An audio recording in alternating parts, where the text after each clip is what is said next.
Hello Internet, and welcome to my live reaction for Fairy Tale 100 Years Quest, Chapter 8. When we last left off, Natsu and the Dragon Eater Kiria were getting into a bit of a battle, until another one of Kiria's henchmen, or co-workers showed up, guildmates, that's what we're looking for, guildmates. And then the guildmate shows up, and then Gray and Urza show up, and right as, tensions are rising to an all-time high, Mercfovia himself shows up, descending onto the area where they're at, wanting to know who was, disturbing his seas.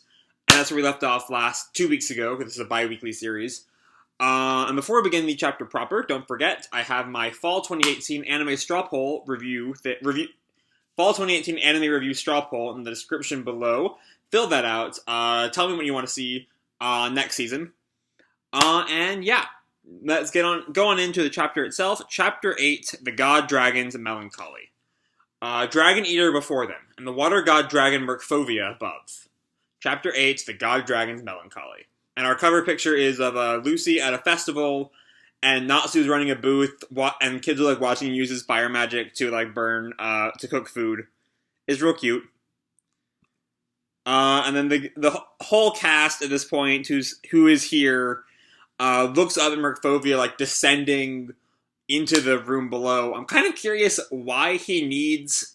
It looks like there's a platform made of water he's descending in on, which is weird because he should be underwater and not really need that, but whatever. Mercfovia, glares down at them. And Kashima is the first one to speak. Lord Water God Dragon! Ye who seek the blood of a dragon, leave this land at once. And Kiria just smirks. So you've finally shown yourself. I've been waiting for this moment. And Kiria's, teammate, whose name I can't remember, starts with an M, I know. Kiria, this isn't the sort of enemy we can defeat without a plan. I beg to differ. There is nothing I cannot cut. And they both, turn into dust. This is... And Mercfovia, looks on in shock. What? So this is not Mercfovia's doing. What the? Their bodies are ash? Is this you, Scarion? Why now? The Water God Dragon stands right before us. Once I get back, I'm not letting you off easily, Scarion. Well then, bye.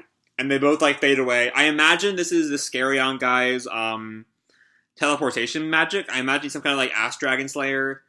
He made them fade away. What in the world was that just now? Ash magic? That turns your friend into ash? It was probably a type of magic used to move from place to place. But if it was a Dragon Eater's power, do they have an Ash Dragon? And Natsu stares up at Mercfovia. Are you a Dragon Slayer? Have you come to slay me? Nope, not exactly. We've taken a job that requires us to seal the 5 dragons, and you look like you're one of them. But we don't know what we're going to do if you turn out to be a good guy. I mean, he left out a lot of details, but... I see. That fool Eleftheria. I see he hasn't yet given up. You know Eleftheria? He's been sending assassins, one after another, for my head for the past 100 years. So are you a good guy, or are you a bad guy? And Lucy's just so tired. Can you not be so direct? Well now, I can't say. But at the very least, I don't harbor any enmity for you all. Not at the moment. Dang it! So the 100-year quest is a wash right off the bat. Natsu, just gives up right after that. Wait, if he doesn't have any ill will towards humans, he can't be a disaster, right? Or a disaster, can he? We might just be able to win this without fighting at all. You're right! If we don't have a reason to fight him, we can't seal him. No, you should seal me. I must be sealed. Okay, that's interesting. And everyone looks on in shock. You all seem a bit different than the usual assassins I see. Wait, were they not underwater the whole time?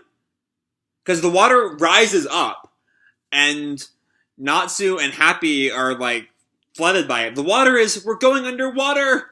No way! And Kashima, shouts at the Mercfovia. Kashima, these people are now my guests. I will not tolerate any further impoliteness towards them. Yes! Natsu looks on confused. Follow me. I'll show you to my palace. and we see the palace of the water god, which looking really cool actually. And like we see like the Great Hall. Whoa, this is crazy. There's air inside here. Okay, that's weird. I never expected a place like this to exist below the sea. What is that statue?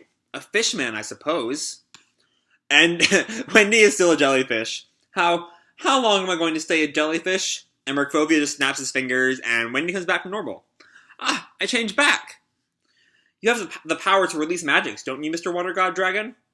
Not everything. I can Sorry, my nose is getting real weird today. Not everything. I can manage magic like that, though.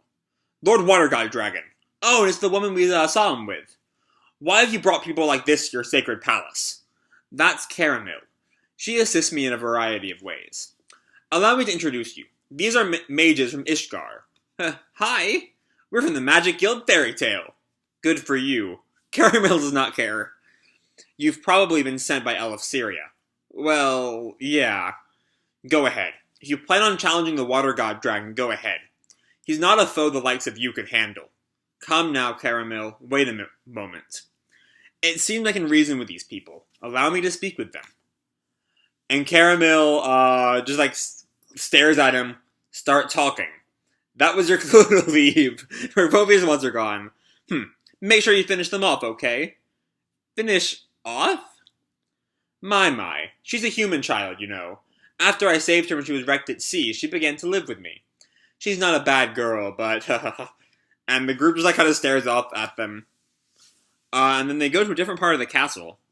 This is my prized underwater farm. The fruits and vegetables that are grown here are distributed to the people of Almina. This is the medical facility. Fish that are hurt are treated here. And this tower is above water, so they can be a watchtower.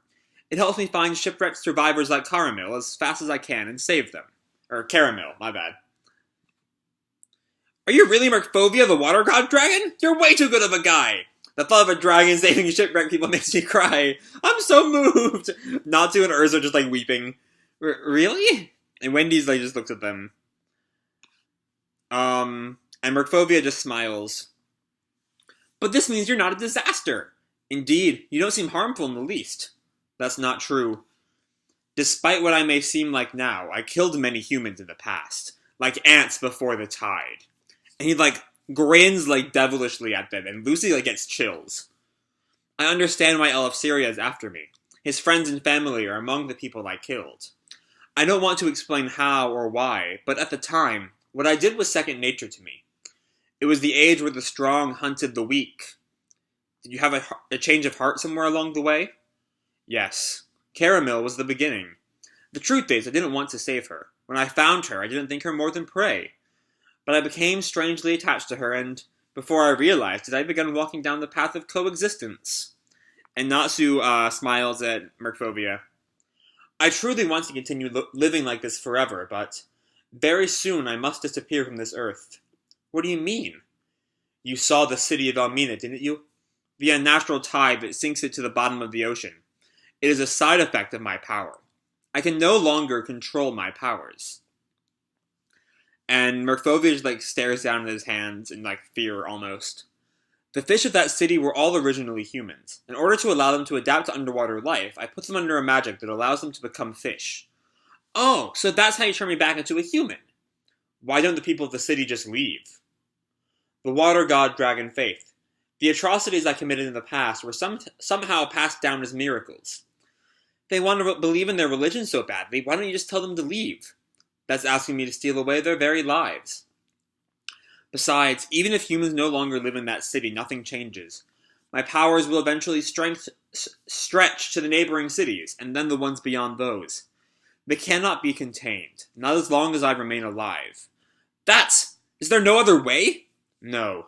That is why I have been waiting. For people who can kill me to come. And the whole team like looks and like reacts to his words with various degrees of shock. But before that, there is one thing I must do. My greatest miscalculation. And my worst nightmare. And we see a pirate ship. I think that's the Diablo symbol. Yep, there's Kyria and what's his face. What's the big idea, Scarion? The water god dragon was right in front of us. Now, calm down. Why do you think I let myself be captured? The situation has changed. Can you not feel it? The water god dragon's powers. He must not be eaten. Did you think you could deceive the dragon eaters, you false water god dragon? What? What is this nightmare that troubles the water god dragon?